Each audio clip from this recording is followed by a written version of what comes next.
Hi అండి, అందరికీ నమస్తే. తెలుగు రెసిపీస్ ఫర్ ఆల్ ఛానల్లో ఈరోజు మనకి మంచి రెసిపీ అండి. చిక్కుడుగాయతో చికెన్ కర్రీ ఎలా తయారు చేసుకోవాలో చూపిస్తున్నాను. చాలా బాగుంటుంది రైస్లోకి, రోటీలోకి. ఇప్పుడు ఇది ఎలా తయారు చేసుకోవాలో చూసేద్దాము. దీంట్లోకి మనం ఒక 3 స్పూన్ల ఆయిల్ వేసుకోవాలండి. ఈ ఆయిల్ ఏంటంటే మనకి కొంచెం హీట్ ఎక్కిన తర్వాత దీంట్లో దాల్చిన చెక్క 2, అలాగే ఒక 3 లవంగాలు, అలాగే బగారాకు కూడా దీంట్లో వేసుకొని మనం దోరగా ఫ్రై చేసుకోవాలి. ఆయిల్లోనే కొంచెం ఫ్రై చేసుకోండి. అలాగే వేసిన తర్వాత ఒక పెద్ద సైజు ఉల్లిపాయలు 2 సన్నగా కట్ చేసి వేసుకోండి. ఒక 4 పచ్చిమిర్చి కూడా తీసుకొని వేసేసుకోండి. కావాలంటే మనం పేస్ట్ కూడా చేసుకోవచ్చండి. ఇది మనకి ఆయిల్లోనే పచ్చివాసన ఏమాత్రం లేకుండా దీన్ని ఫ్రై చేసుకోవాలి. మనం దీంట్లోనే 1/2 స్పూను పసుపు, అలాగే చిన్న టీ స్పూన్తోనే 2 స్పూన్ల అల్లం వెల్లుల్లి పేస్ట్ వేసాను. ఇవన్నీ కూడా మనం పచ్చివాసన పోయేంత వరకు ఫ్రై చేసుకోవాలి. మాడకుండా మీడియం ఫ్లేమ్లోనే ఫ్రై చేసుకోండి. ఇది వేగిన తర్వాత దీంట్లో మనం ఇప్పుడు చికెన్ వేసేసుకున్నాము. చికెను 500 గ్రామ్స్ అండి, 1/2 కిలో చికెన్ ఇది.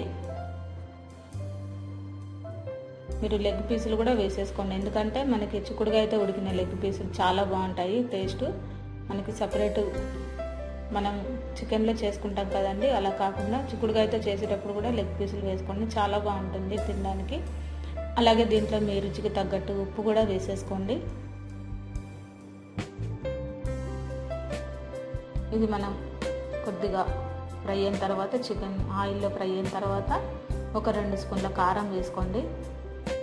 మీరు కొంచెం ఎక్కువగా స్పైసీగా తింటే వేసుకోండి, లేదంటే 1 స్పూనే వేసేసుకోండి. చికెన్కి ఉప్పు, కారం కంపల్సరిగా, ఆయిల్ 3 ఉంటేనే మనకి ఎలాంటి స్మెల్ రాకుండా మనకి ఒక 1 డే నిల్వ కూడా ఉంటుందండి. ఉప్పు, కారం, అలాగే నూనె కరెక్ట్గా ఉండాలన్నమాట. ఇప్పుడు ఇది కొంచెం ఫ్రై అయిన తర్వాత మనం మూత పెట్టేసి ఒక 5 నిమిషాల పాటు ఉడికించుకోవాలి. ఈలోపు మనం ఒక మసాలా పేస్ట్ రెడీ చేసుకున్నాము. ఒక 2 స్పూన్లు ధనియాలు, అలాగే ఒక 3 లవంగాలు వేసుకోండి. దాంట్లోనే ఎండు కొబ్బరి, అలాగే వెల్లుల్లిపాయలు 4, జీడిపప్పులు ఒక 5-6 తీసుకొని దీన్ని మెత్తగా మనం పేస్ట్ చేసుకోవాలండి. వెల్లుల్లిపాయలు, ఎండు కొబ్బరి, జీడిపప్పు అన్నీ ఒక్కొక్క స్పూన్ వేసుకోండి. దీంట్లోనే 1 స్పూను అలాగే జీలకర్ర కూడా వేసుకొని దీన్ని మనం మెత్తటి పేస్ట్ లాగా చేసి పక్కన పెట్టుకొని, ఒక 1/4 కిలో చిక్కుడుగాయలని గింజలు ఉన్నవి తీసుకొని మనం శుభ్రంగా కడిగేసి ఈనెలు అంటే మనకి సైడ్కి ఈనెల్లాగా ఉంటాయి కదండి, అవి తీసేయండి. తీసేసిన తర్వాత ఈ చిక్కుడుగాయలని ఈ చికెన్లో వేసుకొని మనం ఉడికించుకోవాలి. పచ్చివాసన పోయేదాకా మనం దీన్ని ఉడికించుకోవాలన్నమాట. ఈ ఉండే వాటర్లోనే, చికెన్లో ఉండే వాటర్తోని మనకి ఈ చిక్కుడుగాయలు ఉడికిపోతాయండి. అలాగే మనం ఇప్పుడు ఈ పేస్ట్ని వేసుకున్నాము. దీంట్లో మనం ధనియాలు, లవంగాలు, అలాగే దాల్చిన చెక్క, వెల్లుల్లిపాయలు, జీడిపప్పు, మనం ఎండు కొబ్బరి, జీలకర్ర ఇవి పేస్ట్ చేసుకున్నాము. ఈ పేస్ట్ని దీంట్లో వేసేసుకోండి.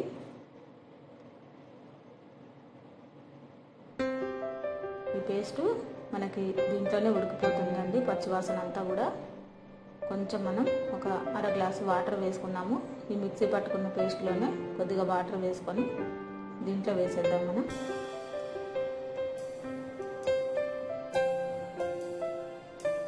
ఈ వాటర్తోని మనకి కరెక్ట్గా చిక్కుడుగాయలు ఉడుకుతాయి, అలాగే చికెన్ కూడా ఉడికిపోతుంది. ఇప్పుడు మనం మూత పెట్టేసి మీడియం ఫ్లేమ్లో ఒక 5 కానీ లేదంటే ఒక 7 నిమిషాలు కానీ మూత పెట్టేసి అలాగే ఉంచాలి. ఉంచితే మనకి ఇవన్నీ కూడా చక్కగా ఉడికిపోతాయి అన్నమాట.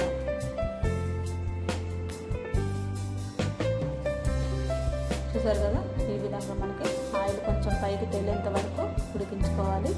ఇప్పుడు వాటర్ కూడా మనకి కొంచెం తగ్గాయి చూడండి. ఇది మనకి పల్చగా ఉండకూడదు, అలాగని చిక్కగా కూడా అవ్వకుండా గ్రేవీని జాగ్రత్తగా కలుపుతూ ఉండాలి. మరి దగ్గరికి అయితే కూడా మనకి తినడానికి గ్రేవీ ఉండదండి. చివరిగా మీరు గరం మసాలా పౌడర్ని లాస్ట్లో వేసేసుకోండి, 1 టీ స్పూను. చూసారు కదా, ఇప్పుడు మనకి రెడీ అయిపోయింది.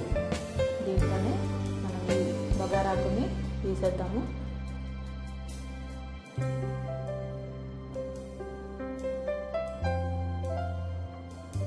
చిక్కుడుకాయలన్నీ కూడా మనకి ఉడికిపోయాయి చూడండి. పచ్చిగా ఏమాత్రం లేదు, గింజలు కూడా ఉడికిపోయాయి. గింజలు ఎక్కువగా ఉంటే ఈ చికెన్లో ఈ చాలా బాగుంటుంది తినేటప్పుడు. చూసారు కదా, మనకి ఇప్పుడు మరి గ్రేవీలాగా లేకుండా, పల్చటి గ్రేవీలాగా లేకుండా, అలాగే చిక్కగా లేకుండా మనకి కరెక్ట్గా మనకి దగ్గర పడింది. చివరిగా మీరు కొత్తిమీర అలాగే పుదీనా కూడా వేసుకోవచ్చండి, నాకు అవైలబుల్గా లేదు. ఇలా మీరు రెడీ చేసుకొని వెరైటీ టేస్ట్ ఒకసారి మీరు ఈ విధంగా కూడా చేసుకొని ట్రై చేయండి, చాలా బాగుంటుంది చిక్కుడుకాయ చికెన్. మరొక వీడియోలో నేను దోసకాయ చికెన్ కూడా ఎలా తయారు చేసుకోవాలో చూపిస్తాను. చాలా బాగుంటుంది ఈ కాంబినేషన్. చూడండి ఎంత చక్కగా ఉడికిపోయింది. మనకి ఈ గ్రేవీ కూడా చూడండి మరీ పల్చగా లేకుండా ఈ విధంగా ఉన్నప్పుడు మీరు స్టవ్ బంద్ చేసుకొని సర్వ్ చేసుకోండి. రోటీలోకి రైస్లోకి సూపర్ కాంబినేషను. మనకి రుమాల్ రోటీలో కూడా చాలా బాగుంటుంది. ఒకసారి మీరు ఈ విధంగా ట్రై చేసి చూడండి. నా రెసిపీ మీకు నచ్చినట్లయితే లైక్ చేయండి, షేర్ చేయండి, సబ్స్క్రైబ్ చేయండి. అందరికీ వెరీ వెరీ థ్యాంక్ యూ అండి. నాకు సపోర్ట్ చేయండి. అందరికీ థ్యాంక్ యూ.